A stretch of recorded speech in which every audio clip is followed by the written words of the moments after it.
The epic journey of Harald Hardrada, from exile to legend.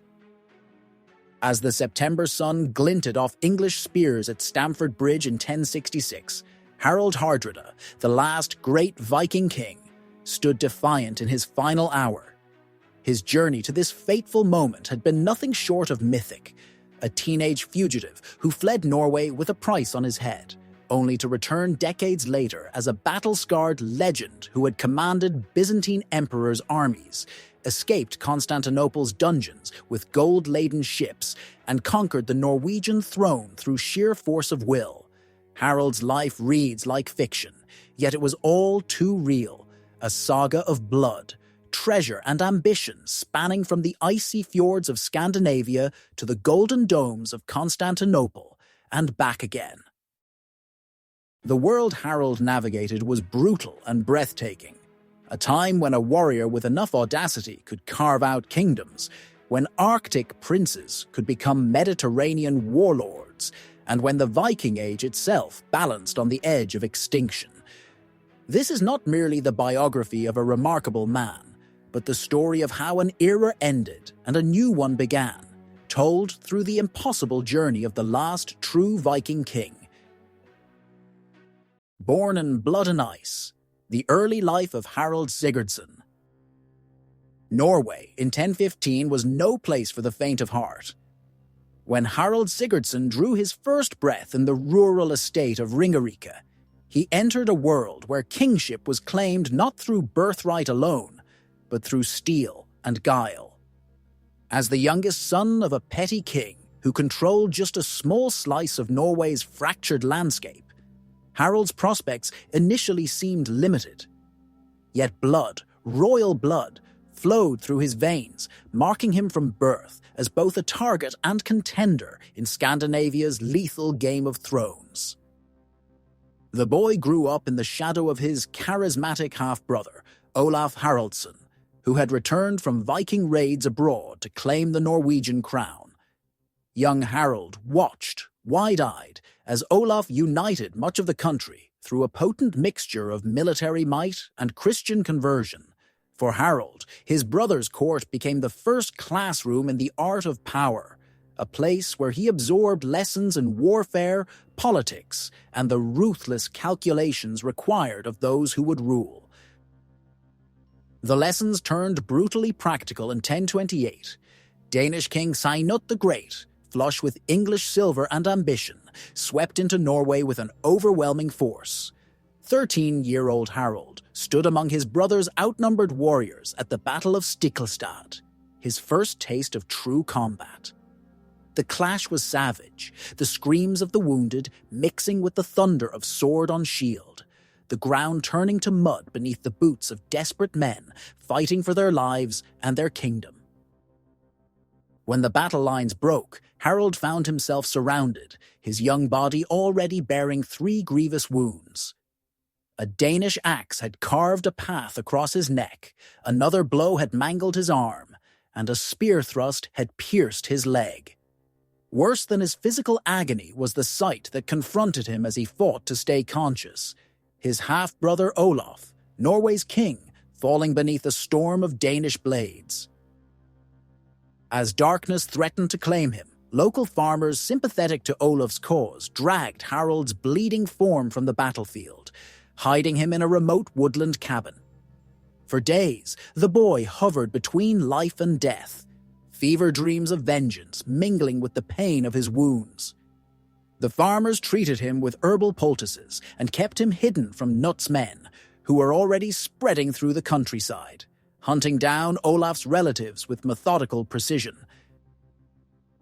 When Harald finally regained enough strength to speak, his first words were not about his pain, but about passage east. The Danish conquest had transformed him overnight from royal youth to hunted fugitive. With Olaf dead and Knut's men scouring every settlement, Norway had become a death trap for the last surviving member of the ousted royal line. Recovery took months, but necessity drove him forward. By the winter's first heavy snowfall, Harald, still weak but burning with an inner fire that would become his hallmark, slipped away from his protectors and into the vast Norwegian wilderness. Barely 14, moving only by night, the boy who would one day be called Hardrada, Hard Ruler, began the desperate journey toward the eastern border. The wilderness showed no mercy to the wounded prince. Wolves tracked him through snow-laden forests. Blizzards nearly claimed him twice. Food became scarce as game retreated from the deepening winter. Yet Harald pushed on, his royal education supplanted now by harsher lessons: how to navigate by stars, how to make fire in wet conditions, how to kill silently when Danish patrols passed too close. By spring, the gaunt teenager who emerged from the Norwegian forests at the Swedish border bore little resemblance to the royal youth who had entered them. The comfort of court life had been stripped away, replaced by a hardened pragmatism. His hands, once soft, were now calloused from survival. His eyes, once merely observant, now constantly scanned for threats. Harald had not merely escaped Norway, he had begun the transformation from princeling to warrior. Sweden offered temporary refuge, but Harald knew that Knut's influence extended too far for comfort. His gaze turned further east, to the court of Yaroslav the Wise in Kievan Rus. There, among the Slavic princes who had welcomed Viking warriors for generations, a fugitive Norwegian royal might find not just sanctuary, but opportunity. With a small band of loyal men who had found him in Sweden, veterans of his brother's failed campaign, Harald set his course for Kiev, unaware that he was taking the first steps on a journey that would one day become legend. The boy who fled Norway would return a man the sagas would call the Thunderbolt of the North. But that transformation would require years of blood, ambition, and an unquenchable thirst for the throne that had been torn from his family's grasp. Harald's journey to Kievan Rus, a tale of survival and growth. The journey to Kievan Rus was no royal procession, but a desperate flight through forests, marshes, and hostile territories. Harald's small band of loyal warriors, men who had once served his fallen brother, moved like shadows across the Baltic landscapes, surviving on foraged berries, stolen livestock, and the occasional charity of peasants sympathetic to their plight. By the time the golden domes of Kiev appeared on the horizon in 1030, Harald had grown 2 inches taller and aged a decade in worldliness. Prince Yaroslav the Wise, ruler of Kievan Rus and one of the most powerful men in Eastern Europe, was no stranger to exiled Scandinavian royalty.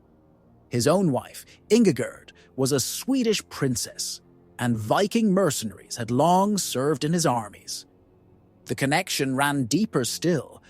Yaroslav had sheltered Harald's half-brother Olaf during an earlier exile. When the battered teenage Norwegian prince was announced at his court, Yaroslav studied the youth's scarred face with calculating interest. "So this is the brother of Saint Olaf," Yaroslav remarked in fluent Norse, referencing the growing veneration of Harald's fallen brother among Christians. "You stand before me with nothing but your name and your sword. What do you seek in my realm?" Harald's reply, recorded in the sagas with perhaps more eloquence than a 15-year-old could muster, revealed the ambition that would define his life. A place to learn, a chance to serve, and in time, the means to reclaim what is mine. Yaroslav's court proved the perfect crucible for Harald's talents. Here, East met West, as Byzantine diplomats mingled with Arab merchants, Norse warriors, and Slavic nobles. Languages, fighting styles, and political philosophies collided in the bustling streets of Kiev. For a young prince with nothing but time and determination, it was an unparalleled education. Harald threw himself into the opportunity with characteristic intensity. By day, he drilled with Yaroslav's household troops, absorbing the mounted warfare tactics of the steppe alongside the shield wall discipline of his Norse heritage. By night, he immersed himself in languages, mastering not just the Slavic tongue of his hosts, but enough Greek to negotiate with Byzantine envoys. The mathematical principles behind siege warfare fascinated him particularly. He would spend hours studying the calculations that determined the range of catapults and the structural weaknesses of fortress walls. Yaroslav recognized the young exile's exceptional qualities and soon elevated him to command a contingent of Norse mercenaries in his service.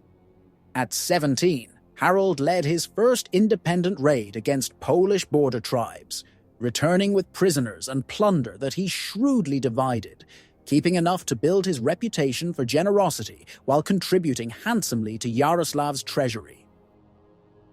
But it was not only warfare that captured Harald's attention in Kiev. The prince's eye was increasingly drawn to Yaroslav's daughter, Elisev, a golden-haired beauty educated in literature and mathematics, beyond most royal women of her era. Their first recorded interaction came during a midwinter feast when Elisev challenged the Norwegian exile to a game of Sneffatafel, the King's Table board game that simulated battlefield strategy. "They say you are becoming a master of real battles," she remarked as she deftly captured one of his pieces. "Let us see if that translates to wooden kings and warriors." Harald lost the game, but gained an objective far more valuable than military victory. Their courtship proceeded in stolen moments. Conversations in the palace gardens, poetry exchanged through trusted servants, lingering glances across Yaroslav's great hall. Yet both understood the harsh reality of their situation. A penniless exile, regardless of his bloodline, was no match for a princess of Kievan Rus. "Return with a kingdom," Yaroslav told him bluntly when Harald finally approached him about Elisev's hand, "and we will speak again of marriage." The path to reclaiming Norway seemed impossibly distant. Not the Great's grip on Scandinavia remained firm, and Harald's resources were non-existent. Yet opportunity arrived from an unexpected quarter in 1034, when Byzantine envoys came to Kiev, seeking mercenaries for Emperor Michael their's imperial guard. The Varangian Guard, elite Norse and Slavic warriors who served as the emperor's personal bodyguards in Constantinople, offered exactly what Harald needed: wealth, military experience on a grand scale, and connections that spanned the known world.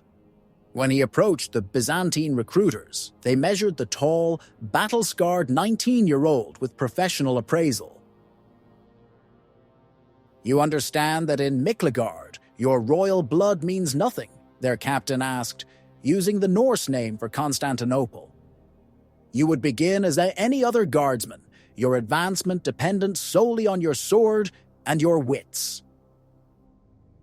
Harald's response was to unsheath his sword and kneel, offering the weapon hilt first to the recruiter, the traditional gesture of a warrior pledging service.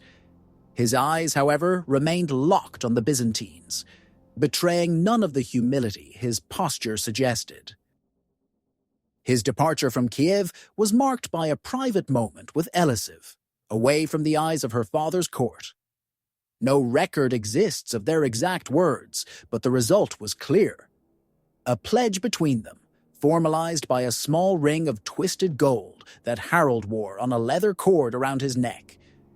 Whether it was love or calculated alliance that motivated them remains one of history's mysteries, but the commitment would endure through the extraordinary years ahead. As Harald's ship sailed south along the Dnieper River toward the Black Sea, the first leg of the journey to Constantinople, he stood at the prow with his gaze fixed on the horizon. Behind him lay the shattered remnants of his past. Ahead, the unknown promise of Byzantium, a civilization of legendary wealth and sophistication that had endured for 7 centuries.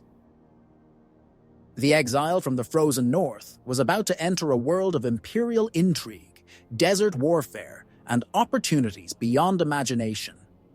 The Norwegian fugitive who boarded that riverboat would return a different man entirely, if he returned at all. Harold's Awe in Constantinople, a glimpse of the Byzantine marvel. Constantinople in 1034 struck Harold like a blow to the senses. No description from Kiev's travelers could have prepared him for the reality of the world's greatest city. 1 million souls lived within its triple walls, more people than in all of Norway. Markets overflowed with silks from China, spices from India, gold from Africa. The Hagia Sophia's massive dome seemed to hang in the air by divine intervention rather than architectural genius. And everywhere, in the streets, palaces, and harbors, moved the complex machinery of an empire that had outlasted Rome itself. "They call it the Eye of the World," remarked Halldor, a fellow Norse recruit, as they disembarked at the Golden Horn Harbor. "Though from what I've seen so far, it's more like its mouth, ready to swallow us whole."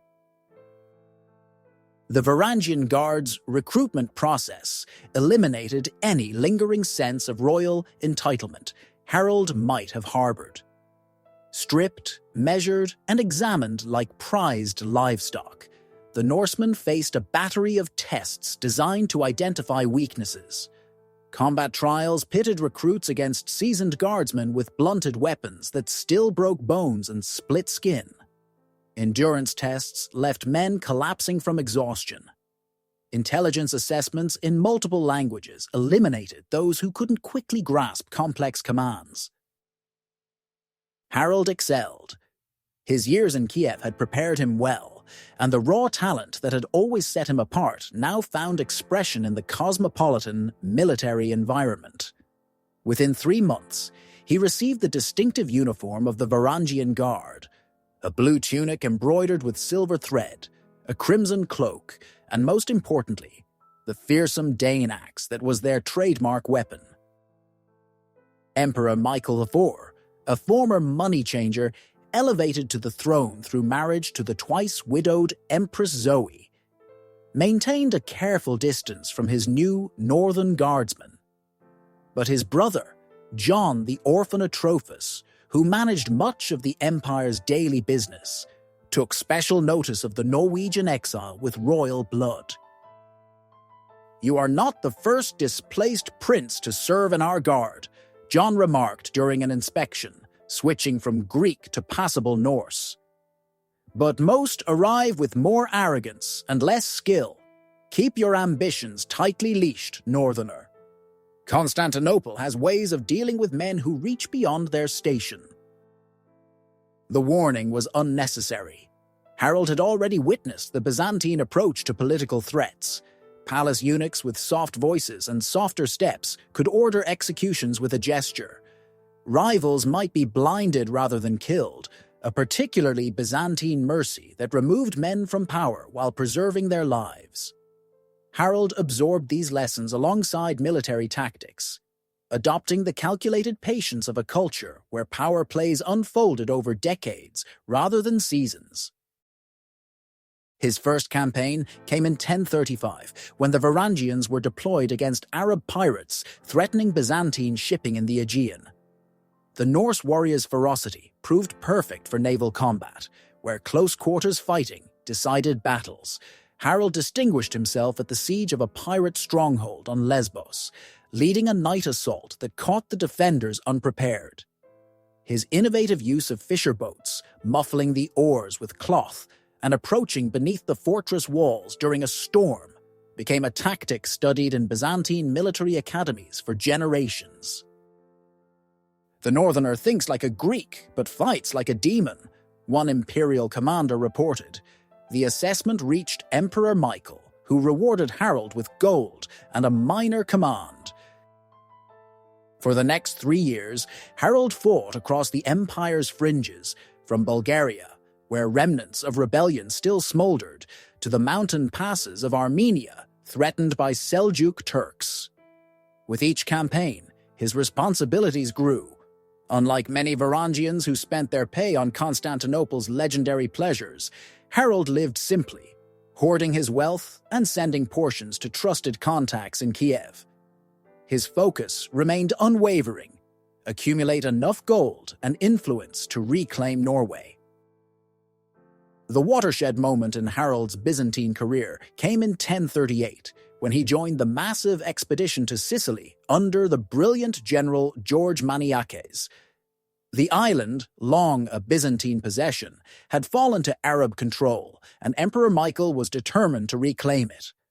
Over 10,000 men embarked for Sicily, including the empire's finest cataphracts, heavy cavalry, professional infantry, and a contingent of 500 Varangians with Harald among their leaders. Sicily proved a perfect showcase for Harald's evolving military genius. At Messina, when Arab defenders prepared oil to pour on Byzantine siege engines, Harald directed his men to use captured livestock as shields, driving the animals ahead of their assault teams. In the mountain stronghold of Troina, he employed a tactic from his homeland, setting controlled fires upwind of the fortress, using the smoke to blind defenders while his men scaled the walls from the opposite side. Maniakes, himself a commander of legendary skill, recognized a kindred spirit in the tall northerner. After the fall of Syracuse in 1040, he elevated Harald to command a mixed force of Varangians and native troops responsible for holding the conquered territories. The promotion placed Harald in the rare position of a foreigner giving orders to Byzantine officers, earning him both respect and dangerous envy. "Watch the locals more carefully than you watch the enemy," advised Hardradas, an older Varangian who had served 3 emperors. "An Arab will kill you honestly in battle. A Greek with wounded pride will poison your wine while smiling." The warning proved prescient. As Harald's reputation grew, so did the whisper campaign against him. Rumors reached Constantinople that the northerner was amassing too much personal wealth from conquered territories. His tactical innovations were reframed as recklessness. His growing personal guard of loyal Varangians was described as the embryo of a potential coup. Harald responded with a Byzantine solution to a Byzantine problem. Using a portion of his considerable wealth, he established a network of informants throughout the army and in Constantinople itself. He learned Greek legal procedures and ensured his actions remained technically within imperial regulations while maximizing his advantage. Most importantly, he cultivated relationships with eunuch administrators who truly controlled the empire's bureaucracy. By 1041, when the Sicily campaign faltered due to political infighting among Byzantine commanders, Harald had achieved something unprecedented. A foreigner rising to the effective rank of general in the world's most sophisticated military machine. The official histories commissioned by later emperors would downplay his role, but contemporary accounts from Arabs, Normans, and fellow Varangians confirmed his status. It was at this peak of his Byzantine career that Harald received the news that would alter his trajectory forever. A Norwegian merchant, granted audience due to Harald's position, brought word from the north. Magnus, illegitimate son of Olaf and Harald's nephew, had returned from exile and reclaimed the Norwegian throne. Canute the Great was dead, his North Sea empire fragmenting under his less capable heirs. The path home, the path to his own throne, had suddenly, unexpectedly cleared. That night, alone in his quarters, Harald removed the simple gold ring that hung around his neck, Elisev's token from 7 years before. The promise of a penniless exile was now within reach of fulfillment by a battle-hardened commander with chests of Byzantine gold, but extracting himself from imperial service would prove more challenging than entering it. The Byzantine crucible had transformed Harald from a talented fugitive into a formidable leader. Now he would need every skill learned in the empire's service to escape its golden chains. The Emperor's Hammer, Power Struggles and Rising Fortunes. Constantinople's streets whispered with rumors in the summer of 1041. Emperor Michael IV, his health failing from epilepsy, was losing his grip on power. The palace eunuchs were aligning behind rival successors.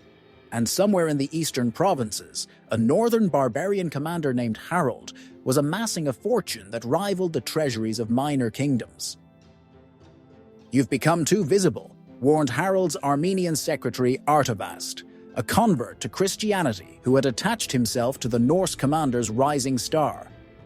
"3 different spies requested your campaign accounts yesterday. They no longer bother with subtlety."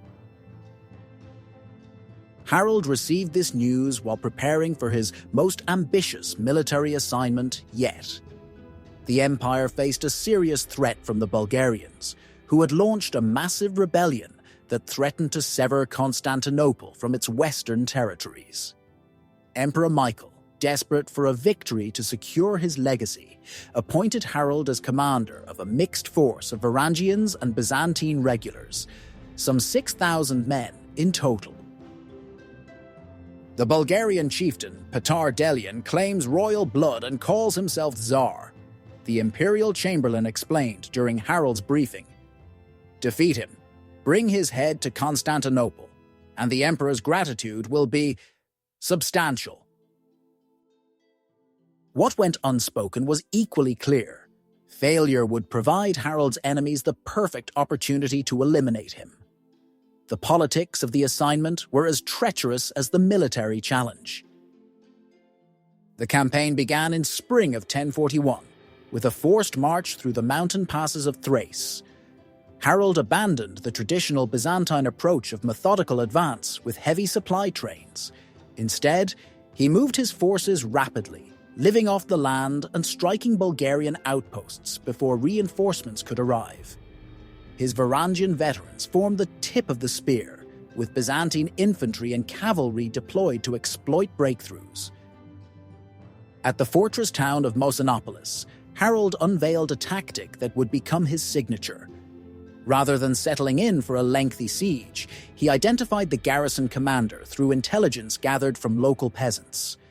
Then, under flag of truce, he approached the walls alone. "Your emperor abandoned you 3 months ago," Harald called up in fluent Greek. "No reinforcements are coming, but I'm a practical man. Surrender now, and your men keep their lives and possessions. Resist, and I will take special interest in your family's estate near Philippopolis." The personalized threat, revealing that Harald knew intimate details about the commander's private life, worked where conventional siegecraft might have failed. Mosinopolis surrendered with minimal bloodshed, providing Harald's forces a strategic foothold in Bulgarian territory. This pattern repeated across the rebellion's territory, a combination of lightning military strikes and psychological warfare that unraveled the Bulgarian alliance from within. By autumn, Harald's forces had cornered Petar Delian near the fortress of Ovech in the eastern Balkan mountains. The final battle demonstrated Harald's evolution as a commander. Gone was the straightforward Norse warrior who relied on brute force. In his place stood a tactician who had absorbed the best of Byzantine strategy while maintaining the decisive aggression of his Viking heritage. Harald deployed his forces in apparent disarray, creating the impression of a disorganized camp vulnerable to attack. When Delian's larger force charged down from the hills, they ran headlong into concealed trenches and caltrops that broke their momentum. As the Bulgarian advance faltered, Harald's hidden cavalry emerged from a nearby forest to strike their exposed flank. The battle turned into a rout. Delian himself was captured alive, a significant prize for presentation to the emperor. On the blood-soaked field, Harald personally accepted the Bulgarian leader's surrender, marking the effective end of a rebellion that had threatened the empire's European holdings. Word of the victory reached Constantinople before Harald's forces. By the time he marched his triumphant army back to the capital in November 1041, the political landscape had shifted dramatically. Emperor Michael IV had died, and his nephew Michael Theif now sat uncertainly upon the throne. More critically for Harold, the new regime viewed the popular foreign general with undisguised suspicion. The triumph that should have secured Harold's position instead marked the beginning of his downfall. At the formal ceremony where he presented the captive Bulgarian leader, Harald found himself strangely marginalized. His name was mispronounced in the official proclamations, his role downplayed in favor of Byzantine officers who had played minor parts in the campaign. "And the new emperor fears you," Hardradas whispered as they left the palace. "The treasury officials have been ordered to audit your campaign accounts. They seek any pretext to charge you with embezzlement." Harald understood the deadly game unfolding around him. His success had made him too powerful, too popular with the troops, and, most dangerously, too wealthy. By Byzantine calculation, he had transformed from asset to threat. That night, in his compound near the Blackernay Palace, Harald convened a private council with his most trusted Varangian officers and his network of informants. The intelligence they provided confirmed his worst suspicions. Arrest orders were being prepared, with charges ranging from treason to misappropriation of imperial funds. "We have perhaps 3 days before they move against you," concluded Hardradas. "The Emperor's assassins are already selecting which poison to use." Harold's response was characteristic: decisive, unconventional, and ruthless. Rather than fleeing immediately, he accelerated his long, prepared extraction plan. For years, he had been converting portions of his wealth into portable assets: gems, gold coins, and small artworks, smuggled out of Constantinople through merchant contacts and stored in secure locations across the Mediterranean. "Begin moving our loyal men to the harbor in small groups," he ordered. "No more than 3 together, civilian clothes only. And send word to our ship captains. We sail with the evening tide 3 days hence." While his escape preparations proceeded in secret, Harald maintained a public face of ignorant contentment. He attended court functions, accepted a minor ceremonial post offered by the new regime, and even purchased additional property in the city, all to maintain the illusion that he suspected nothing. On the morning of the planned escape, Harald took his boldest gamble. He requested a private audience with Empress Zoe, the true power behind the throne. Though officially in seclusion since her new husband's ascension, Zoe maintained separate channels of influence and had always shown favor to the northern commander. The meeting occurred in the imperial gardens, away from prying eyes and listening ears. No record exists of their conversation, but court rumors afterward suggested an extraordinary arrangement. By sunset, Harald had received official orders for a special mission to Egypt, a legitimate reason to depart Constantinople with his personal guard and multiple ships. As darkness fell on April 14, 1042, Harold's small fleet slipped away from Constantinople's harbor, 5 merchant vessels apparently bound for Alexandria.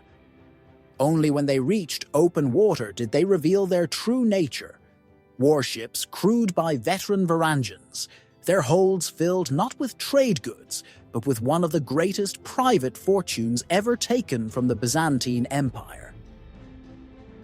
In a final flourish worthy of the sagas, Harald had arranged for a young woman, supposedly his mistress, to be dramatically discovered in his Constantinople residence the following day, with instructions to create confusion about his whereabouts for as long as possible.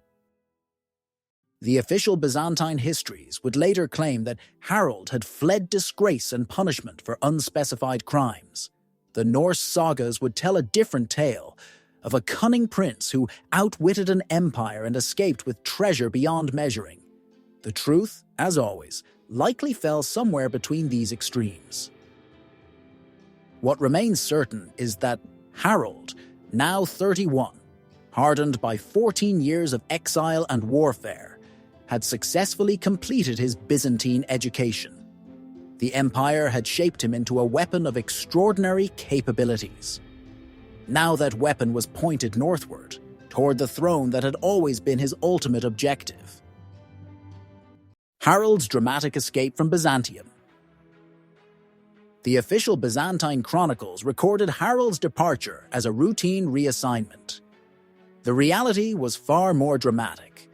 His 5 ships had barely cleared the Hellespont when imperial galleys appeared on the horizon, sleek warships propelled by slaves chained to their oars, dispatched by officials who had discovered the deception too late to prevent his departure, but early enough to pursue. "They've sent the Droman squadron," growled Eindride, Harold's shipmaster, as he counted the distinctive triangular sails. "Fastest ships in the imperial fleet." Harold studied the pursuing vessels with calculating eyes. "How much distance can we gain after nightfall?" "Little," Eindride admitted. "They'll track our sail lanterns. Without lights, we risk colliding with each other." "Then we sail dark," Harold decided, "and we separate." The desperate gambit nearly ended in disaster. Harold's own vessel struck a partially submerged reef in the darkness, tearing a gash below the waterline. Only frantic bailing kept them afloat until they reached the shelter of a small island at dawn. There, as sailors made repairs, Harold received word that 2 of his ships had been captured, along with a portion of his treasure and 30 loyal Varangians. What happened next transformed Harold's escape from mere flight into legend. Rather than continuing his journey north with the remaining ships and wealth, he made an astonishing decision. Under cover of darkness, Harold and 40 selected warriors transferred to a single swift vessel. While his remaining merchant ships continued northward as decoys, he turned back toward the pursuing Byzantine fleet. "The emperors have taken what is mine," he told his stunned men. "We shall take it back." Using techniques learned from Arab pirates, Harold's crew approached the anchored Byzantine galleys without lights, muffled oars dipping silently into the black water.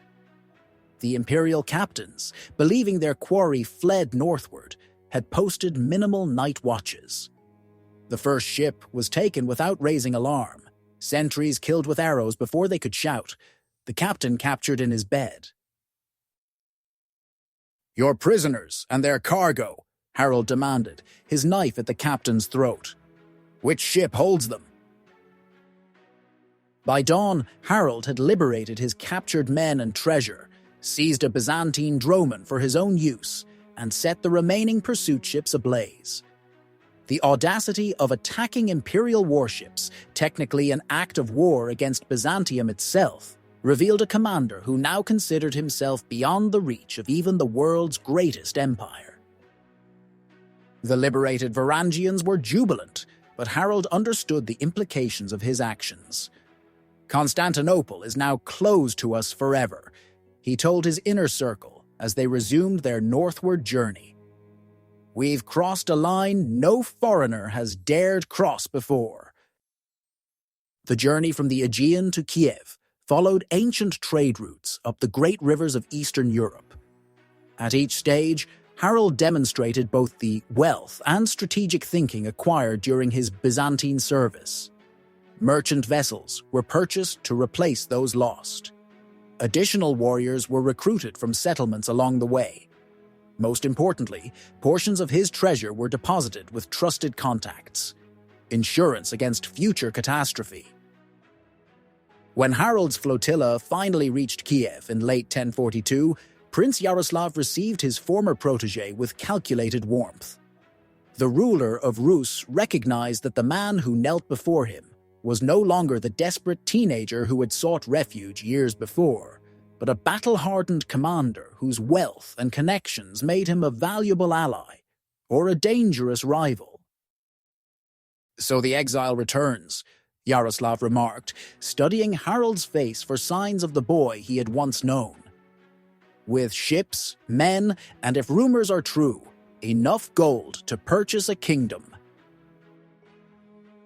"Enough for a particular kingdom," Harald replied, his meaning unmistakable. The reunion with Elisive, now a woman of 25, proved complicated by the political realities of Harald's situation. Though he had returned with the promised fortune, Yaroslav hesitated to approve the marriage. Norway remained under Magnus's control, and Harald's plans to challenge his nephew created diplomatic complications for Kiev. "Return with your crown," Yaroslav suggested, echoing his stance from years before, "and Elisive will be yours." Harald's response to this setback revealed his evolution from the impulsive youth who had left Kiev. Rather than arguing or threatening, he accepted Yaroslav's position with apparent grace. Then, through intermediaries, he began secret negotiations directly with Elisive herself. The details of their arrangement remain shrouded in historical mystery, but the outcome was clear. On a midwinter night in early 1043, Elisive disappeared from the women's quarters of Yaroslav's palace. By morning, she had joined Harald aboard his flagship, accompanied by a single trusted handmaiden and a chest of personal possessions. Yaroslav's fury at this defiance was tempered by political reality. Harald's Varangian force, now nearly 500 strong and equipped with Byzantine military technology, made armed intervention impractical. More importantly, the prince recognized that Harald's campaign to reclaim Norway might yet succeed, making his daughter a queen rather than the wife of a failed pretender. A negotiated settlement followed. The marriage received Yaroslav's belated blessing, though with reduced dowry and diplomatic support. In return, Harald pledged military assistance to Kiev should Byzantium seek revenge for his escape. A remote possibility, but one that concerned the cautious Yaroslav. The wedding ceremony combined Norse and Slavic traditions, with Harald's Varangians and Yaroslav's court in uneasy proximity. As recorded by a contemporary chronicler, the feast that followed featured 18 different meats, wines from 3 continents, and entertainment by both Byzantine-trained musicians and Norse skalds, reciting sagas of Harald's exploits, some already exaggerated beyond recognition. "They call you Hardrada now," Elisive remarked as they departed Kiev in spring 1043, bound for Scandinavia. "The Hard Ruler. Is that who you've become?" "I became what survival required," Harald replied, an answer that historians would later cite as revealing the pragmatic core beneath his legendary ferocity. The flotilla that sailed from Kiev toward the Baltic carried not just Harald's treasure and warriors, but his accumulated knowledge of 3 distinct civilizations. From his Norse heritage came personal courage and directness. From Kiev, he had learned patience and diplomatic calculation. From Byzantium, he brought sophisticated military tactics and administrative techniques unknown in the north. As his ships entered the Baltic in summer 1043, Harald stood at the threshold of his ultimate ambition. Ahead lay Scandinavia, where his nephew Magnus ruled both Norway and Denmark, an empire even larger than the one Harald aimed to claim. The coming confrontation would determine whether the exile's extraordinary journey had been preparation for triumph or merely an elaborate prelude to destruction. What neither Harald nor anyone in Northern Europe yet realized was that the lessons learned during his Byzantine years would transform not just his personal fate, but the very nature of Scandinavian kingship itself. The last and greatest Viking was returning home, carrying within him the seeds of the Viking Age's end. The Eagle returns, Harald Hardrada's journey to power. The Baltic waters of 1045 churned with political currents as complex as its treacherous tides. Magnus the Good, son of Olaf and Harald's nephew, had achieved what even Knut the Great had struggled to maintain: simultaneous rule over both Norway and Denmark. His dual kingdom represented the pinnacle of Scandinavian power, held together by a delicate balance of force, diplomacy, and personal charisma. Into these waters sailed Harald Hardrada, his fleet now grown to 15 vessels through strategic alliances formed during a year-long sojourn in Sweden. The ships that approached Denmark's coast bore little resemblance to traditional Norse longships. Deeper hulled, with modified rigging influenced by Byzantine designs, they carried not just Harald's Varangian veterans, but siege engines, Greek fire projectors, and military innovations never before seen in Northern Europe. Harald's first move defied the conventional wisdom of the time. Rather than sailing directly to Norway to press his blood claim to the throne, he made contact with Svein Estridsson, nephew of Canute the Great and Magnus's most persistent rival for the Danish crown. Their meeting on the island of Sjælland established one of history's most consequential and ultimately fragile alliances. "We share a common obstacle," Harald told Svein during their first private council, "and a common opportunity." The deal they struck was breathtaking in its ambition. Together they would challenge Magnus's dual kingdom, with Harald claiming Norway and Svein taking Denmark. Harald provided the military expertise and Byzantine gold. Svein contributed local knowledge, and Danish supporters resentful of Norwegian rule. Their campaign began not with a decisive battle, but with a series of raids along Norway's coastline, targeting not civilians, but the tax collection centers and administrative outposts Magnus had established. Harald demonstrated tactical innovations that stunned his opponents. When Magnus's forces gathered to defend predictable targets, Harald struck elsewhere. When they dispersed to cover multiple locations, he concentrated his forces for devastating attacks on isolated garrisons. "He fights like no Norseman I've ever seen," one of Magnus's jarls reportedly complained. "He comes not as a warrior, but as a demon of calculation." Magnus, a capable ruler and commander in his own right, responded with increasing frustration. Each thrust was parried, each trap found empty. Harald's Byzantine training had taught him the value of intelligence networks, and gold flowed freely to fishermen, merchants, and even Magnus's own retainers for information about royal movements and plans. The psychological impact of these tactics proved even more significant than their military effect. Throughout Norway, whispers spread about Harald's legendary wealth, his adventures in distant lands, and his seemingly supernatural ability to anticipate Magnus's moves. Most powerfully, Harald's blood relationship to the sainted Olaf, Magnus's own father, created legitimacy problems for the young king. By summer 1046, after nearly a year of this attritional campaign, Magnus faced deteriorating loyalty among his Norwegian subjects and Danish vassals alike. When Harald's forces finally confronted the royal fleet near the Oslofjord, many expected the decisive battle that would settle the succession once and for all. Instead, what transpired was one of the most remarkable negotiations in Nordic history. Intermediaries, primarily bishops and senior jarls with connections to both camps, shuttled between the opposing fleets anchored within sight of each other. The discussions lasted 3 days, with smoke signals from the mediator's vessel indicating progress or setbacks. On the 4th day, to the astonishment of both armies, Magnus and Harald met personally on a small island midway between their fleets. No contemporaneous record exists of their conversation, but its outcome transformed the political landscape of Scandinavia.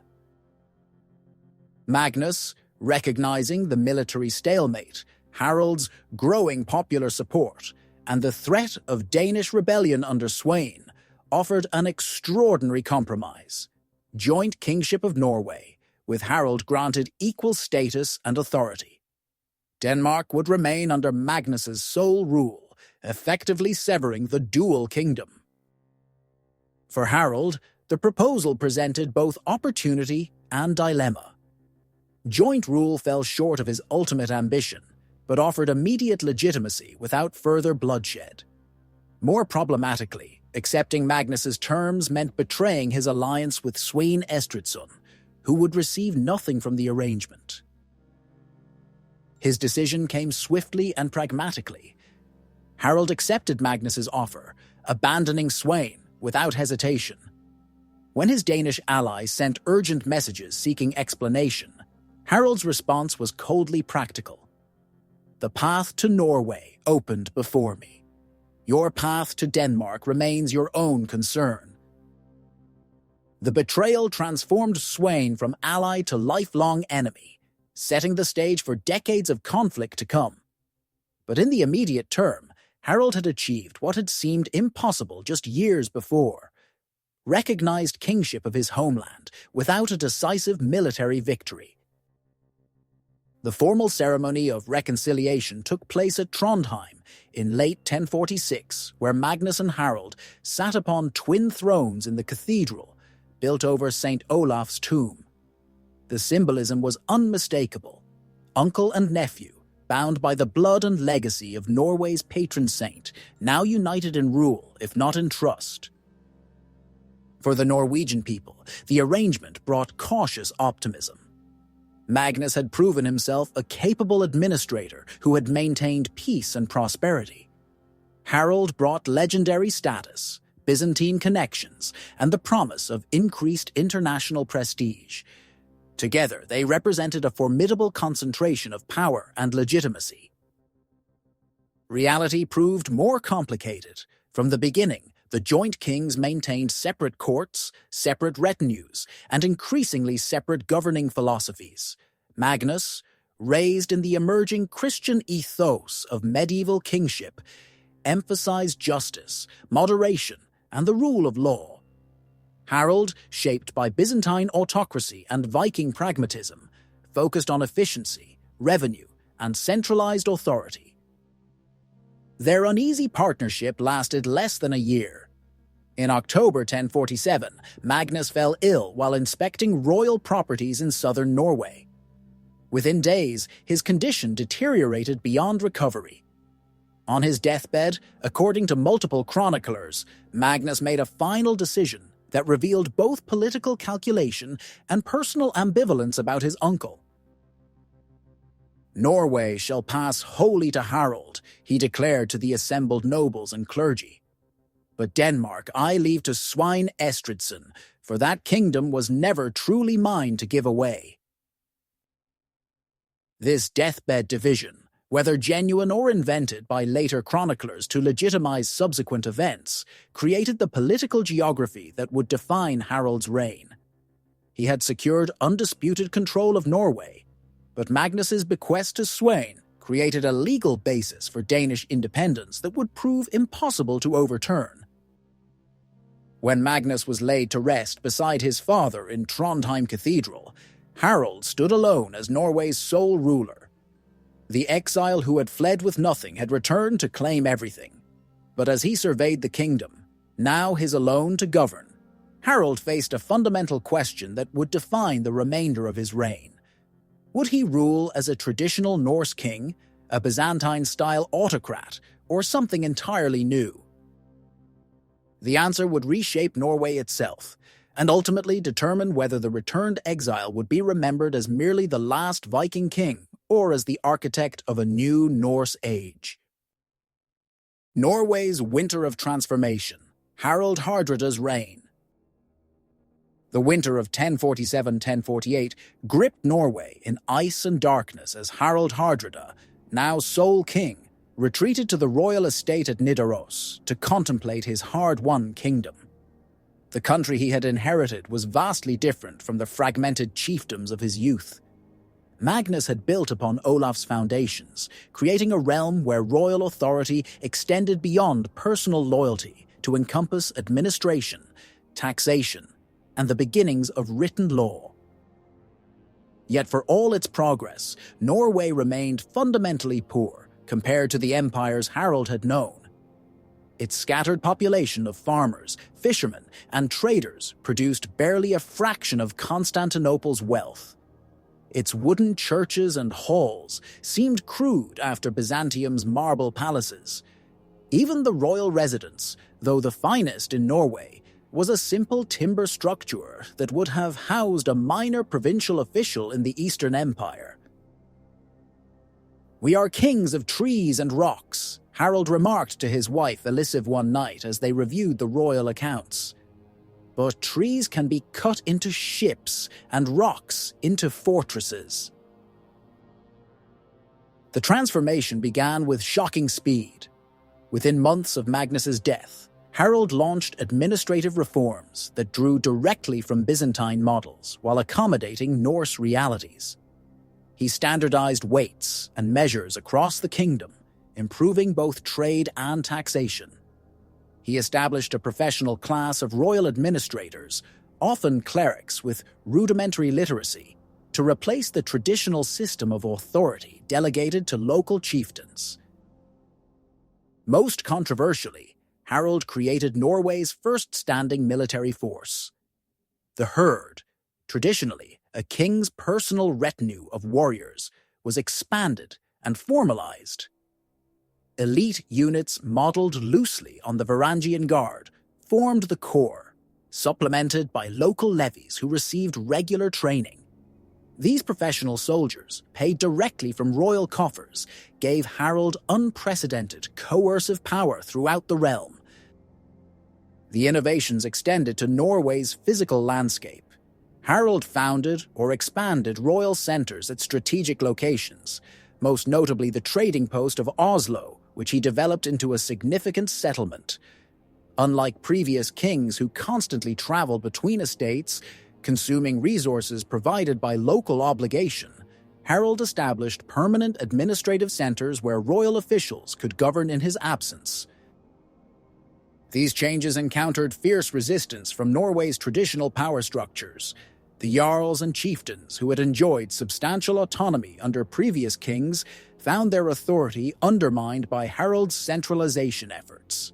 The Thing, the traditional assembly where free men had voice in governance, saw its importance diminished as royal proclamations replaced consensus decision-making. Harald's response to opposition revealed the ruthlessness behind his sobriquet, Hardrada.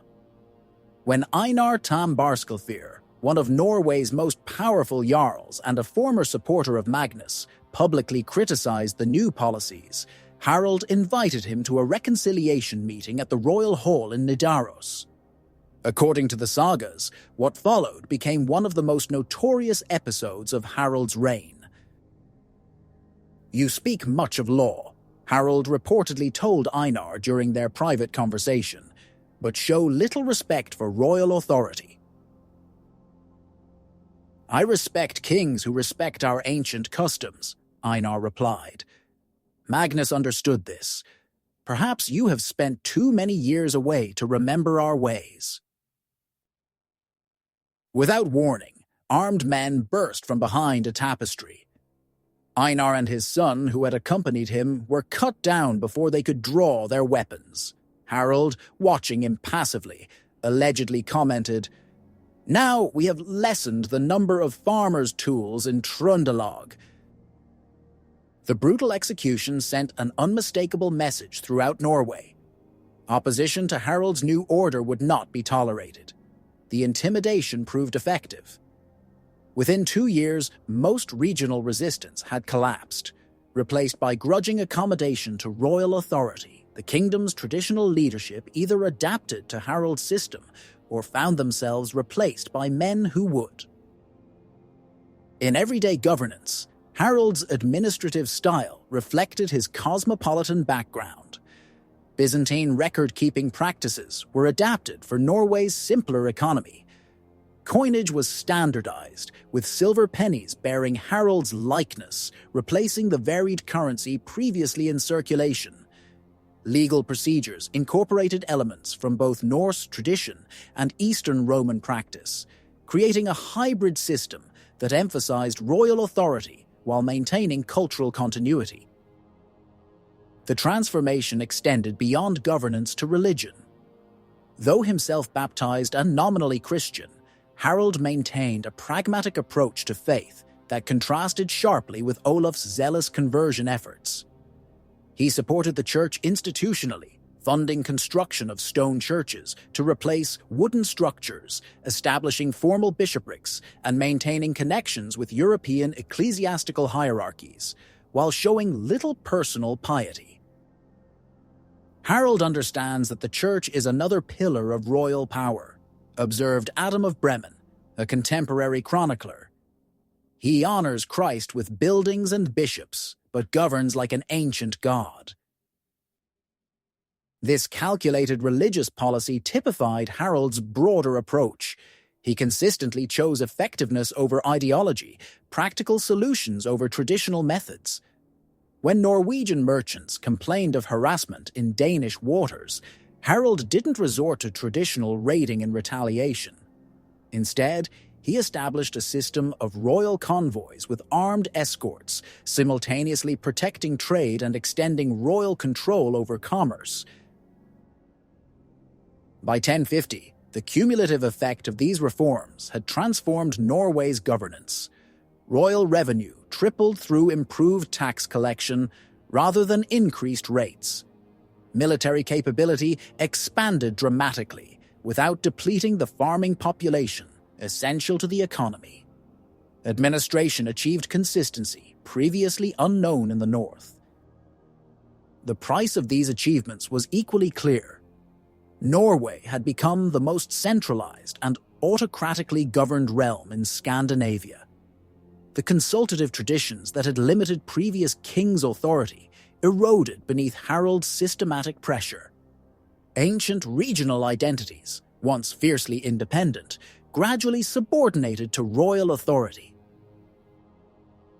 For common Norwegians, Harald's reign brought contradictory effects. The increased security and standardized justice benefited ordinary farmers and fishermen. Coastal communities suffered fewer raids thanks to Harald's naval patrols. Trade flourished under royal protection. Yet taxation was more efficiently extracted, military service more regularly demanded, and traditional local autonomy steadily diminished. Harald's relationship with his subjects reflected this duality. Unlike Magnus, who had cultivated personal popularity, Harald made no effort to be loved. He traveled his kingdom with mechanical regularity, appearing at local assemblies with intimidating retinues, dispensing justice with impersonal efficiency. His judgments, while often harsh, followed consistent principles that ordinary people could understand, even if they didn't always agree. "He does not smile when he gives, nor frown when he takes," noted one skald. "His hand is equally heavy in reward and punishment." This calculated distance extended even to Harald's family life. Elisif, the princess who had waited years for his return, found herself largely excluded from governance. Though officially queen, she maintained a separate household focused on raising their daughters. For political matters, Harald increasingly relied on a second wife, Thora, daughter of a powerful Norwegian family, taken under the Scandinavian tradition that permitted multiple marriages for kings. The dual marriages exemplified Harald's pragmatic approach to power. Elisif provided international legitimacy and connections to distant courts. Thora secured domestic alliances and produced sons for the succession. Neither arrangement involved the romantic sentiments celebrated in skaldic poetry, but both served Harald's fundamental objective: securing the kingdom he had sacrificed everything to obtain. By 1052, 5 years into his sole rule, Harald had achieved what no previous Norwegian king had managed: effective control over a united, centralized kingdom with functioning administration, military capability, and international recognition. The transformation represented a revolution in Norwegian governance, a Byzantine system adapted to Norse conditions imposed by Viking determination. Yet even as he consolidated his hold on Norway, Harald's gaze increasingly turned southward. Denmark, still ruled by his betrayed ally Svein Estridsson, represented both unfinished business and strategic threat. The former Viking, who had mastered Byzantine statecraft, was not content with a single kingdom when history suggested larger possibilities. The board was set for a new game, one that would test whether Harald's revolutionary governance could support ambitions beyond Norway's mountains and fjords. The North Sea Empire, Harald Hardrada's fleet. The spring of 1053 brought unusually clear skies to the Danish coast as lookouts spotted a fleet approaching from the north. 60 Norwegian warships, their dragon-headed prows cutting white furrows through the slate-grey water, appeared on the horizon like a vision from an earlier age. At their center, a massive flagship flew Harald Hardrada's personal standard, a black raven on a field of blood red, visibly larger than those of the surrounding vessels. "He comes himself this time," King Svein Estridsson remarked to his gathered commanders as they counted the sails from a coastal promontory. "Not raiders, but conquest." The 5 years since Harald had secured Norway had witnessed a steady escalation in hostilities between the former allies. What began as border skirmishes and naval posturing had evolved into a methodical campaign of pressure against Denmark's economic lifelines. Norwegian ships intercepted Danish merchants in the Baltic. Harald's agents stirred unrest among Danish subjects. Diplomatic missions to German princes hinted at potential alliances against Svein's kingdom. Now the simmering conflict erupted into full-scale war. Harald's invasion force, nearly 5,000 men aboard the most technologically advanced fleet Scandinavia had ever seen, represented the culmination of his Norwegian reforms. The ships themselves revealed Byzantine influence, deeper hulls, modified rigging, and reinforced prows designed for ramming. Many carried specialized equipment rarely seen in northern waters: mechanized arrow projectors, Greek fire siphons, and collapsible siege towers designed for coastal fortifications. More striking than the equipment was the organization. Unlike traditional Viking expeditions where each chieftain commanded his own men with minimal coordination, Harald's force operated as an integrated military machine. Signals passed between ships via flag and horn. Units deployed according to specialized functions rather than regional affiliations. The entire armada moved with a discipline that reflected years of systematic training. "This is no raid," observed one of Svein's veteran commanders. "This is empire building." The initial stages of the campaign demonstrated Harald's comprehensive strategy. Rather than driving directly for Denmark's population centers, his fleet systematically reduced coastal strongpoints that could threaten his supply lines. Island fortresses that might have provided refuge for Danish ships were neutralized through a combination of naval blockade and amphibious assault. Trading centers were occupied and integrated into Harald's administrative system, rather than merely plundered. Svein, no military novice himself, recognized the existential threat to Danish independence. He abandoned conventional defensive tactics in favor of a fluid response that utilized Denmark's geographic complexity against the invaders.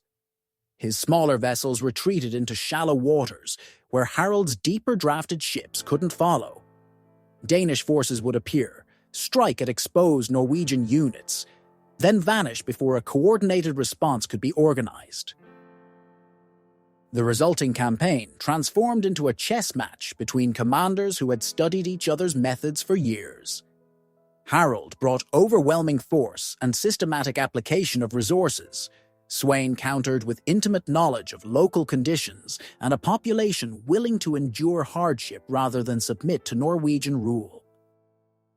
By midsummer, the war had settled into a pattern familiar to Byzantine strategists, but novel in Scandinavian conflict. Harald established fortified bases at key points along Denmark's coast, from which his forces could project power inland. Sweyn avoided direct confrontation while maintaining a fluid defense that prevented Harold from securing control beyond these coastal enclaves. The true innovation of Harold's campaign emerged in its economic dimensions. Rather than simply occupying territory, he implemented an administrative system that redirected Denmark's trade networks to Norwegian advantage. Merchants who accepted his authority received protection and favorable terms. Those loyal to Sweyn faced exclusion from lucrative routes. The approach, targeting prosperity rather than merely territory, represented a sophisticated understanding of royal power that transcended traditional Viking warfare. "He strangles us not with a sword, but with silver," complained one Danish jarl, as markets under Harold's control flourished while those loyal to Sweyn withered. The struggle's international dimensions further demonstrated Harold's political evolution. Throughout the campaign, his diplomatic agents worked to isolate Denmark politically. German princes received Norwegian emissaries bearing Byzantine gold and promises of favorable trade terms. The Archbishop of Hamburg-Bremen, whose ecclesiastical province included Scandinavia, received donations for cathedral construction and subtle suggestions that Harold could strengthen church authority in territories under his control. Sweyn countered with his own diplomatic initiatives, emphasizing Denmark's role as a bulwark against Norwegian aggression. His most effective argument played on regional fears of a restored North Sea empire, the specter of Knut the Great's former dominion, reconstituted under Harold's more systematic control. The conflict reached its climax in the late summer of 1055, more than 2 years after Harold's initial invasion. With approximately 1/3 of Denmark under effective Norwegian control and Sweyn's resources dwindling, the two kings met in a naval engagement that contemporary chronicles described as the greatest clash of ships since the ancient battles of Athens. The Battle of the Jutland Bank unfolded with uncharacteristic straightforwardness for a conflict otherwise defined by maneuver and calculation. Harold's main fleet, some 50 vessels, encountered Sweyn's consolidated force of nearly equal size in open water. According to witnesses, the Norwegian king stood at his flagship's prow as the fleets closed, wearing the blue enameled armor he had brought from Constantinople and holding aloft a splinter of the True Cross, a relic acquired during his Byzantine service. "Today we restore Knut's realm," he reportedly called to his men. "Tomorrow, new kingdoms await."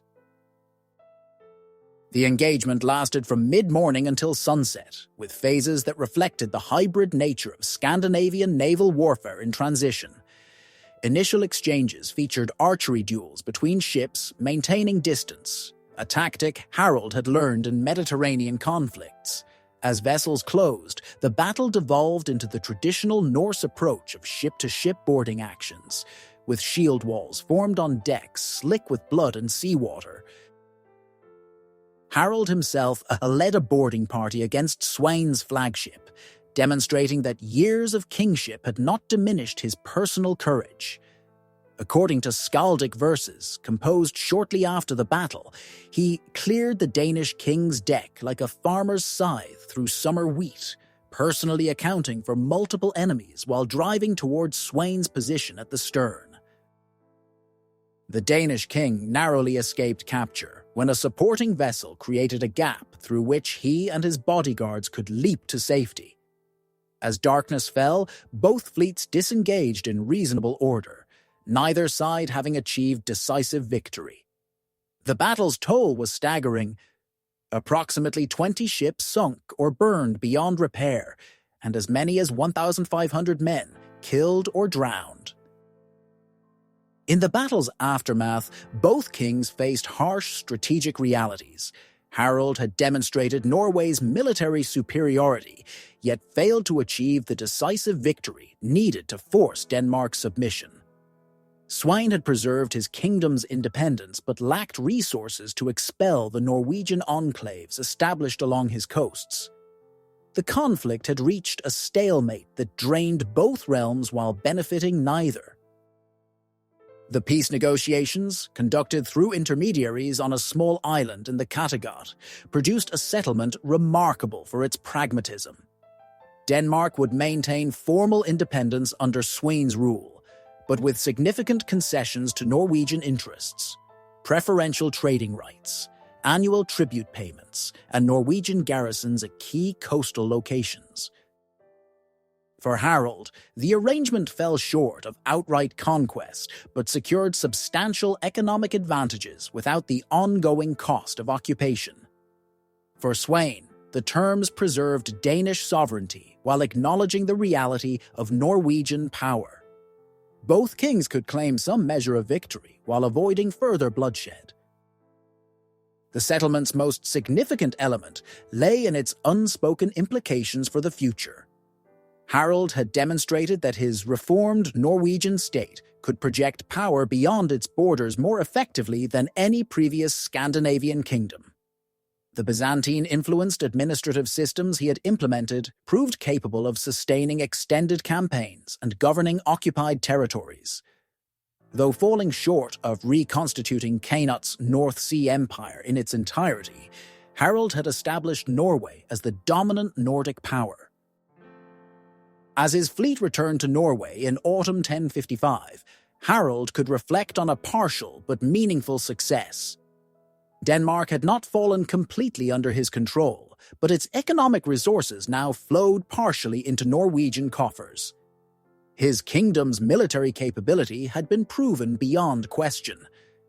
European powers from the Baltic to the Channel now recognized Norway not merely as a source of raiders, but as a state capable of systematic expansion.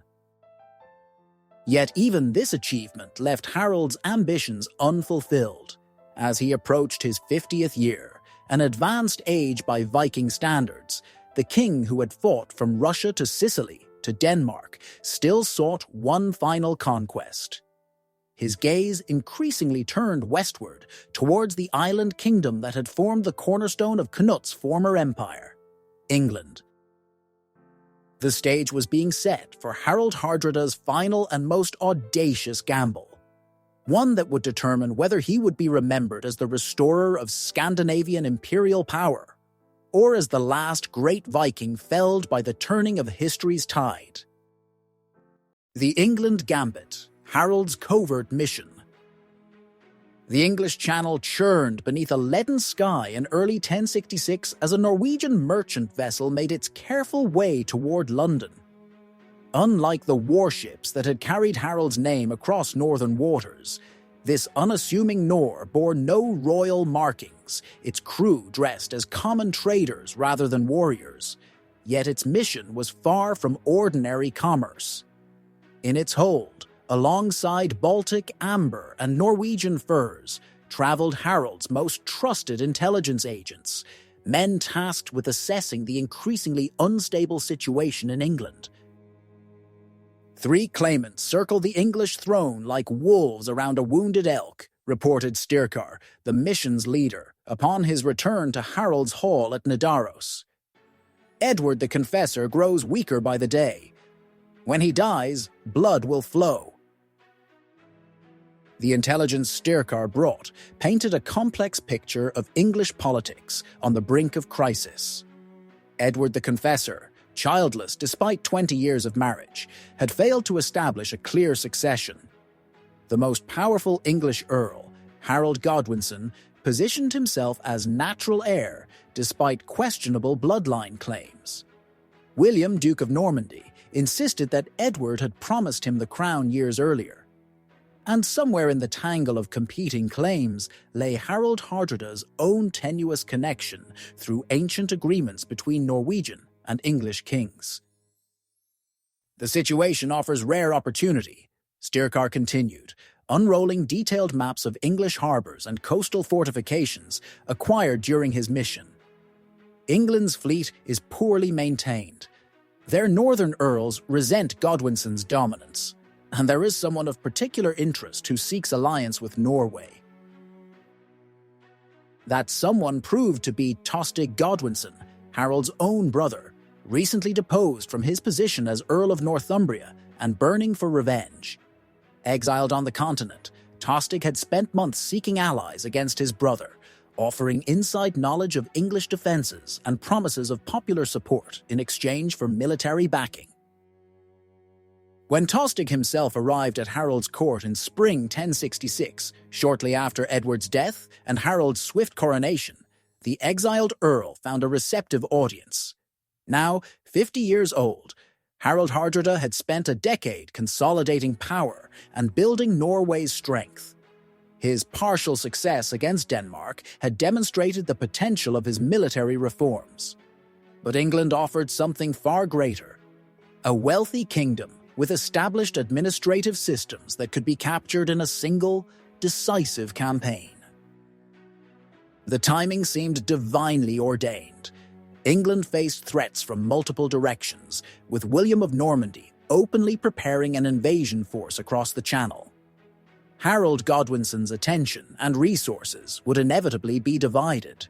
Most importantly, Tostig offered crucial intelligence about English capabilities and weaknesses that no foreign invader could otherwise obtain.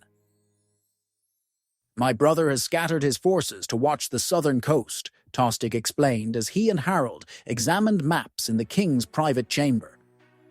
"Northumbria remains poorly defended, its people resentful of Harold's rule. We could secure the north before he even musters a response." The strategic calculus proved irresistible.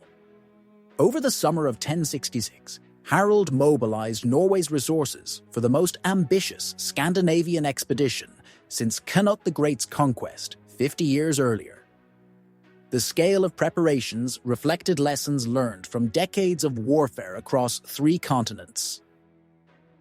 Ship production accelerated in coastal villages throughout Norway, with existing vessels refitted for the specific challenge of the North Sea crossing. Specialized equipment, from prefabricated siege components to the distinctive dragon shields developed during the Danish campaigns, was manufactured in unprecedented quantities. Food supplies sufficient for extended operations were gathered from Norway's limited agricultural resources, supplemented by extensive fishing operations. Most significantly, Harold summoned the full strength of his reformed military system. The professional core of his herd was reinforced with regional levies called up through the administrative network he had constructed. Mercenaries, many former Varangians like himself, were recruited with Byzantine gold still unspent from his eastern service. Allied chieftains from the Orkneys, Shetlands, and other Norse territories contributed additional ships and men in exchange for promises of English plunder and positions. By September 1066, the invasion force assembled in Norwegian fjords represented the culmination of Harold's life's work. More than 300 ships carried approximately 9,000 warriors, a staggering commitment of resources from a country whose entire population numbered less than 300,000. The fleet's composition revealed Harold's comprehensive approach. Transport vessels for horses and siege equipment, dedicated landing craft for coastal assaults, supply ships to sustain the army through extended campaign, and warships to secure the sea lanes. On the eve of departure, Harold summoned his eldest son, Magnus, appointed regent in his absence, for final instructions. According to the sagas, their exchange revealed both the king's confidence and his pragmatic recognition of risk. "Rule as I have taught you," Harold instructed, "with firm hand but measured judgment. If victory comes, I will send for you to help secure our new realm. If defeat should find me, consolidate our holdings in Norway and Denmark. Better a secure kingdom than a lost empire." As dawn broke on September 8, 1066, the massive Norwegian armada departed Norway's western coast, catching favorable winds that propelled them toward the Scottish Islands. For the men aboard, the journey represented different dreams. For common warriors, the promise of English wealth. For chieftains, new lands and titles. For Tostig, revenge and restoration. For Harald himself, it offered the culmination of an extraordinary life's journey, from exiled teenager to potential ruler of a North Sea empire encompassing Norway, parts of Denmark, and England. The fleet's progress followed Harald's meticulous planning. Initial landfall came at the Orkney Islands, where additional ships and warriors joined the expedition. From there, the Armada followed the Scottish coast southward, a strategic choice that allowed them to avoid early detection by English naval patrols concentrated further south. Small raiding parties struck coastal settlements, gathering supplies and intelligence while spreading terror and confusion about the invasion's main target. On September 18th, the Norwegian fleet entered the Humber estuary, the gateway to Northumbria and the heart of Tostig's former earldom. Their arrival caught local defenders completely unprepared. While Harald Godwinson concentrated his forces along the southern coast, expecting William's Norman invasion, northern England lay vulnerable to Harold's unexpected approach from the northeast. The first significant resistance came at Scarborough, where Harald demonstrated that his reputation for ruthlessness remained well-earned. When the town refused his demand for submission, he ordered a tactic rarely seen in English warfare. His men seized the headland above the settlement, built a massive bonfire, and then catapulted the burning debris onto the wooden buildings below. As flames consumed the town, survivors quickly surrendered, setting a pattern that accelerated the Norwegian advance. Within days, Harold's forces had secured control of the Yorkshire coast and begun moving inland toward York, Northumbria's capital and one of England's largest cities. Opposing them stood the hastily assembled forces of two English earls, Edwin and Morcar, who had moved to intercept the invaders despite limited military experience and inferior numbers. The conflict's first major battle occurred at Fulford Gate, just outside York, on September 20th. The engagement demonstrated the devastating effectiveness of Harold's military system against traditional English tactics. While the English forces arranged themselves in the conventional shield wall formation along a defensive ridge, Harald deployed his troops in a crescent formation with wings extending on both sides. The battle began with Harold's centre seemingly giving ground under English pressure, a deliberate tactic rather than actual retreat. As the English shield wall advanced, pursuing what appeared to be Norwegian weakness, Harold's wings closed around their flanks like a vice. The maneuver, straight from Byzantine tactical manuals, trapped the English forces against a marshy stream, where their organized formation collapsed into chaos. "The king moved among us as if 20 years younger," one Norwegian warrior later recalled. His white hair visible across the field, directing movements with the skill of a chess player rather than mere battlefield frenzy. The slaughter at Fulford Gate effectively destroyed northern England's defensive capacity. Within hours of the battle's conclusion, York's representatives arrived at Harold's camp, offering submission. On September 24th, a formal surrender ceremony took place at Stamford Bridge, about 7 miles east of York, where the city delivered hostages and pledged loyalty to the Norwegian king. At 51 years of age, Harald Hardrada stood at his moment of greatest triumph. In just over 2 weeks, he had secured control of Northumbria, one of England's wealthiest regions, while suffering minimal casualties. Tostig's predictions of local support appeared at least partially vindicated, as some northern nobles, resentful of Harald Godwinson's southern-focused rule, cautiously aligned with the invaders.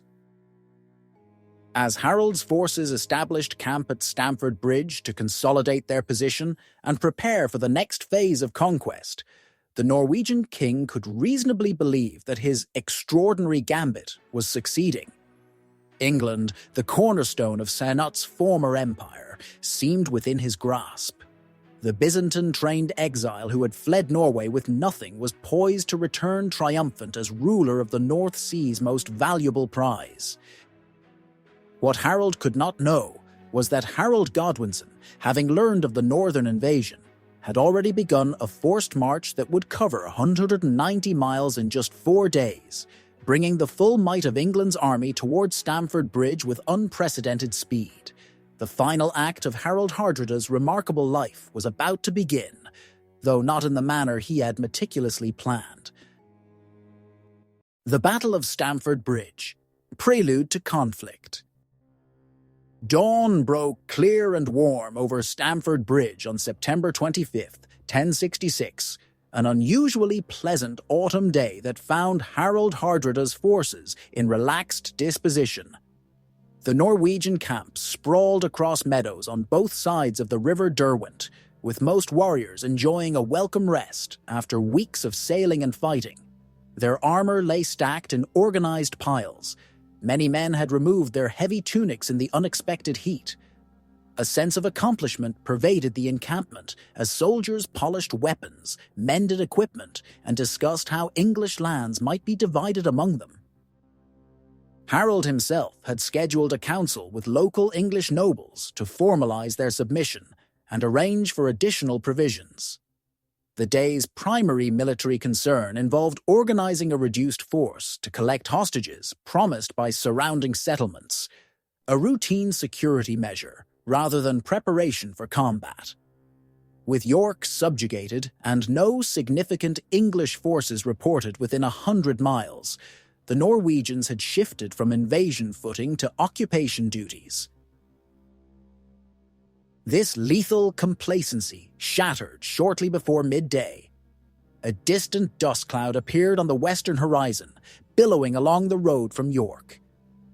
Initially dismissed as the expected hostage delegation, the approaching mass soon revealed its true nature, the glint of thousands of spear points and helmets catching the sunlight. "Impossible," Tostig reportedly muttered when scouts brought confirmation that Harald Godwinson's entire army approached. No force that size could have moved north so quickly. Yet the impossible had happened. Upon learning of the Norwegian landing, Harald Godwinson had executed one of history's most remarkable forced marches. His household troops and infantry had covered nearly 200 miles in 4 days, an average of 50 miles daily while wearing armor and carrying equipment. The superhuman effort delivered England's main army to the battlefield before the Norwegians had established proper defenses or even deployed fully armed forces. Harald Hardrada's response to this crisis revealed both his experience and his undiminished personal courage. Rather than ordering an immediate retreat, which might have preserved his army but surrendered the initiative, he implemented a rapid defensive plan that demonstrated his Byzantine training. A holding force would establish position on the bridge itself, creating a bottleneck where English numerical advantage meant little. Meanwhile, messengers raced to recall Norwegian forces scattered across the region, while the main army hastily formed battle lines on the eastern side of the river. As his men scrambled for their armor and weapons, Harald donned his distinctive battle gear for what would prove his final conflict. Over his mail shirt went the blue kirtle that had become his trademark, a tunic of Byzantine silk dyed with expensive indigo. Rather than a helmet, he wore a distinctive headband that kept his now white hair from his eyes. Most significantly, he carried the legendary war banner Land Waster, a white silk flag bearing the black raven of Odin that, according to Viking belief, would guarantee victory but doom its carrier. "Ha! Form the shield wall!" Harald commanded as his forces assembled on the eastern riverbank. "They expect us unprepared and will find us unbroken." The initial phase of battle centered on the narrow wooden bridge spanning the Derwent. Here, according to multiple chronicles, a single massive Norwegian warrior created one of the battle's most legendary episodes. This unnamed axeman, described as a man of great stature and strength, held the bridge alone against English attackers for crucial minutes, allowing the main Norwegian force time to organize. His stand ended only when an enterprising English soldier floated beneath the bridge in a half-barrel and thrust a spear through the planking from below, striking the defender in a vulnerable area. With the bridge secure, Harald Godwinson's forces poured across to confront the hastily assembled Norwegian shield wall. The ensuing clash represented a pivotal moment in European military history. Byzantine-influenced tactical sophistication against traditional anglo-saxon determination. Harald deployed his forces in a crescent formation, similar to that used at Fulford Gate, with his most experienced warriors at the center and wings positioned to envelop English attacks. The English advance came in waves, with Harald Godwinson personally leading his elite housecarls, professional warriors equipped with distinctive two-handed axes capable of cleaving through shields and armor alike.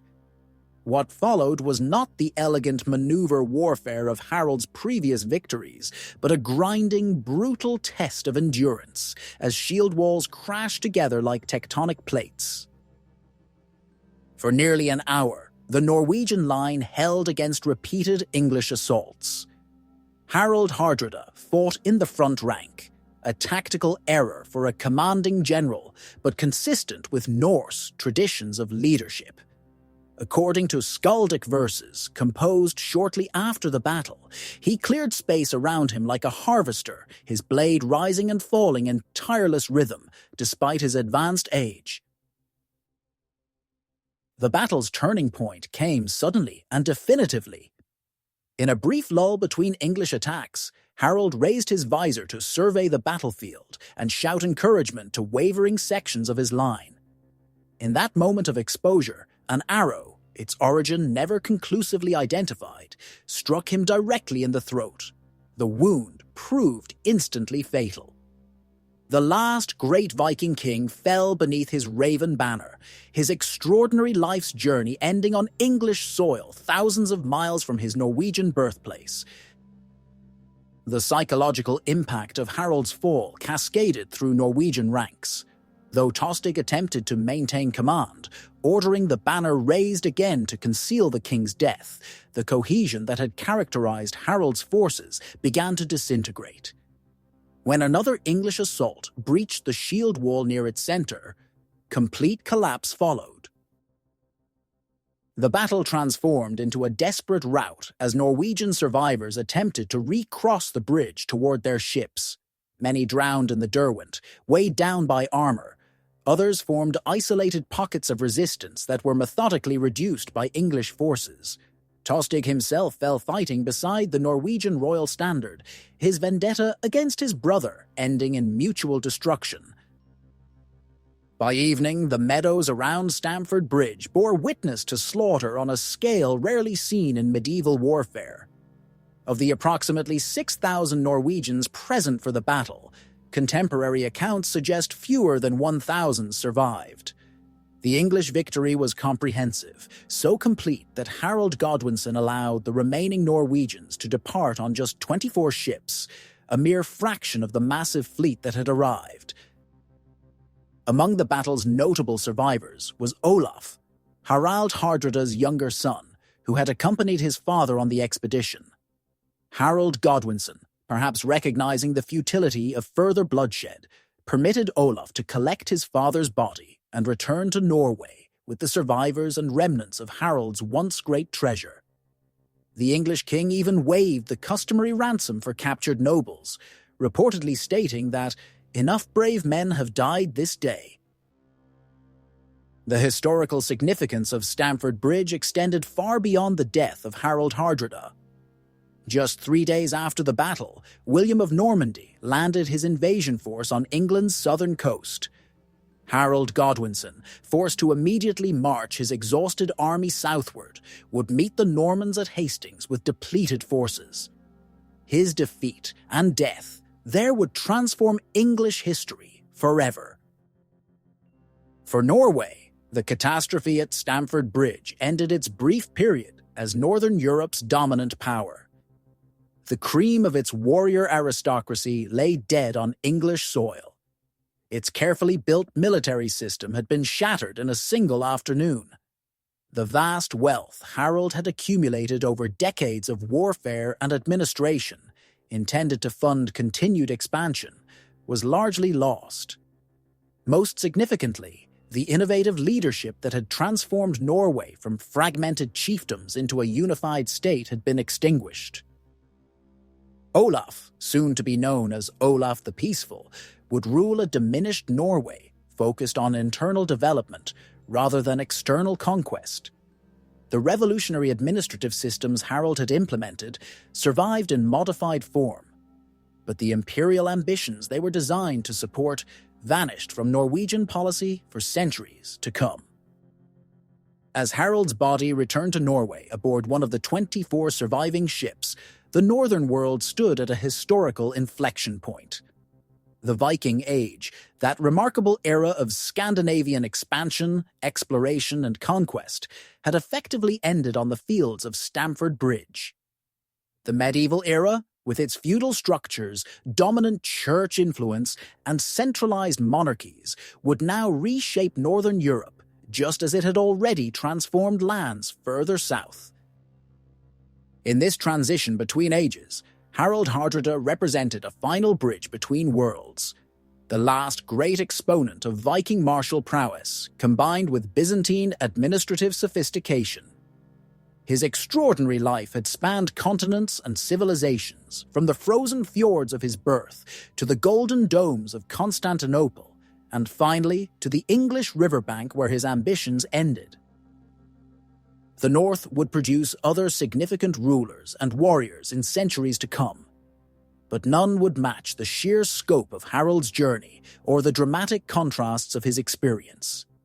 With his fall at Stamford Bridge, the curtain closed not merely on one remarkable life, but on an entire era of northern history. The last voyage of Harald Hardrada. The low autumn sun cast long shadows across Nidaros harbour as a solitary longship entered the fjord in late October 1066. Gone were the colourful shields that had lined its gunwales during the triumphant departure weeks earlier. Its sail, once bearing Harold's raven emblem, had been replaced with undyed cloth, the traditional signal of mourning. In its hold lay a lead-lined coffin containing the body of Harald Hardrada, preserved in salt and spices for the journey home.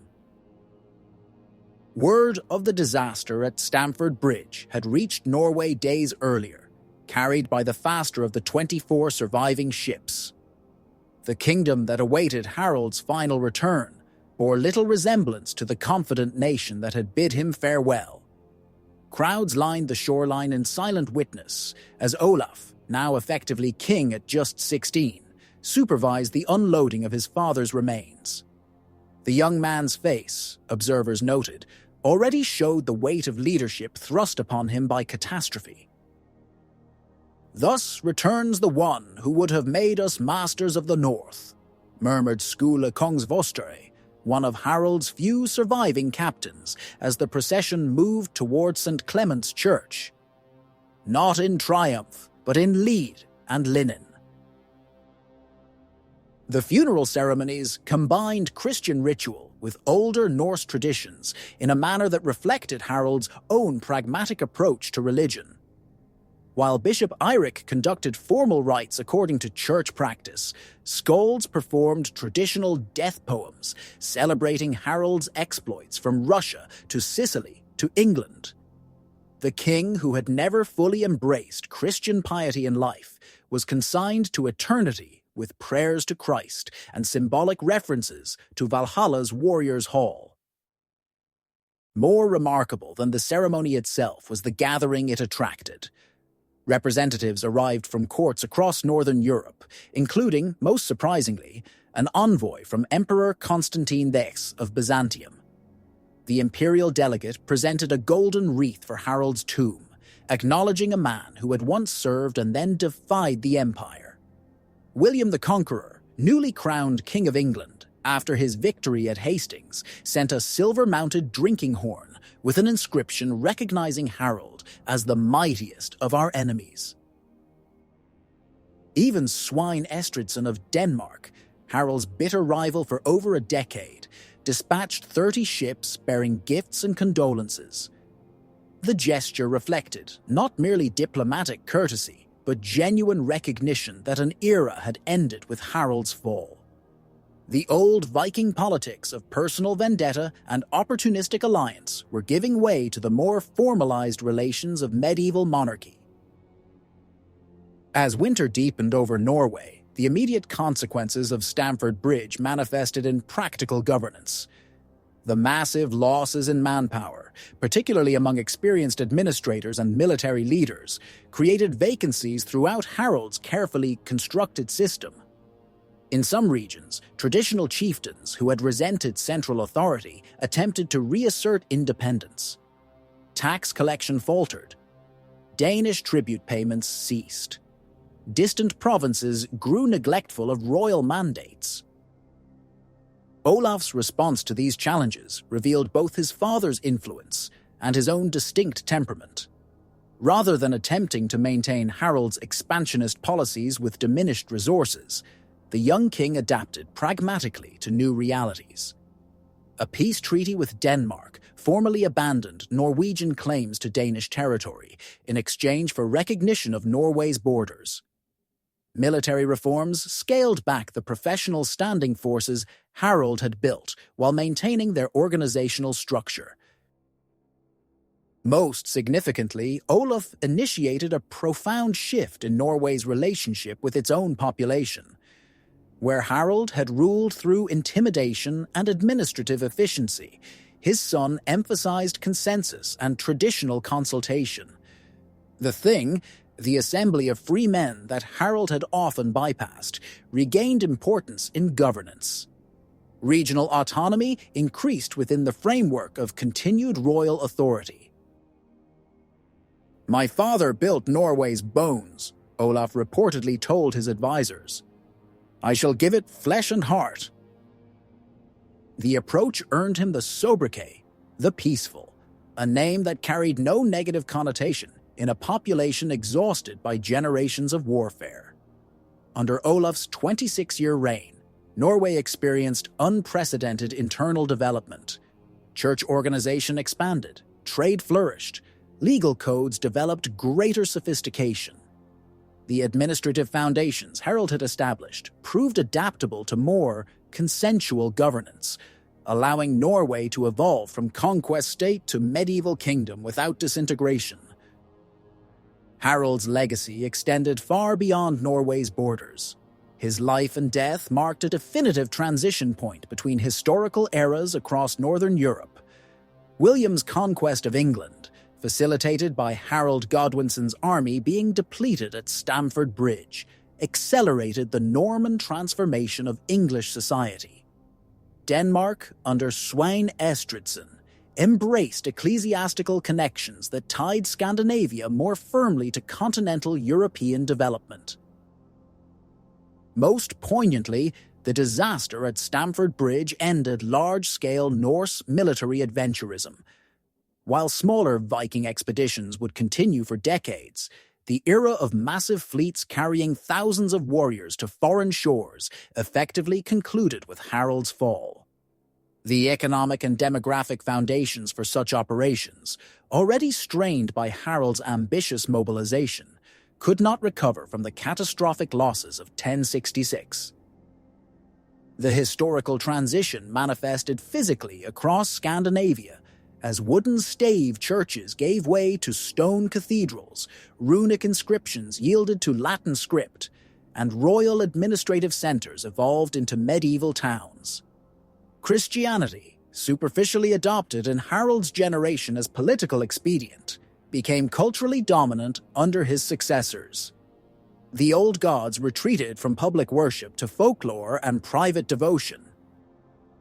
Yet beneath these transformations ran continuities that Harald himself had helped establish.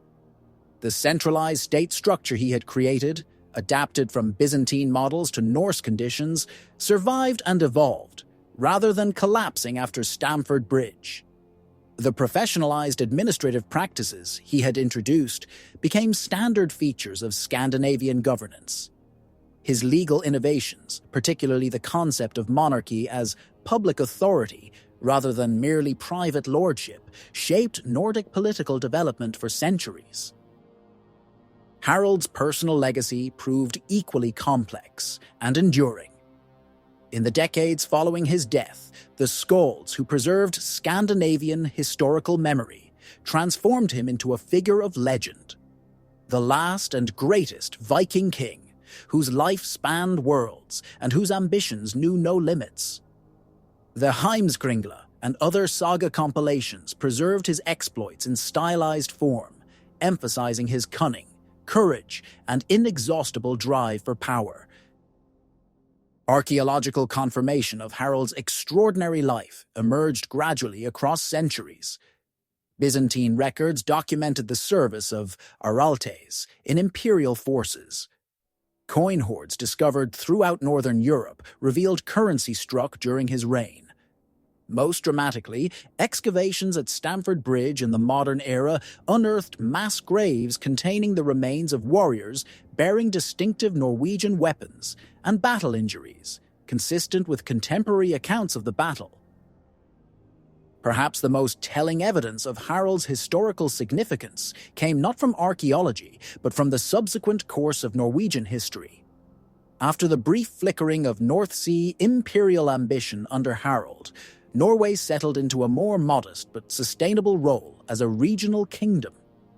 For nearly 7 centuries until the Napoleonic era, Norway would maintain its basic integrity as a state, sometimes independent, sometimes in union with Denmark or Sweden, but never again fragmented into competing chiefdoms.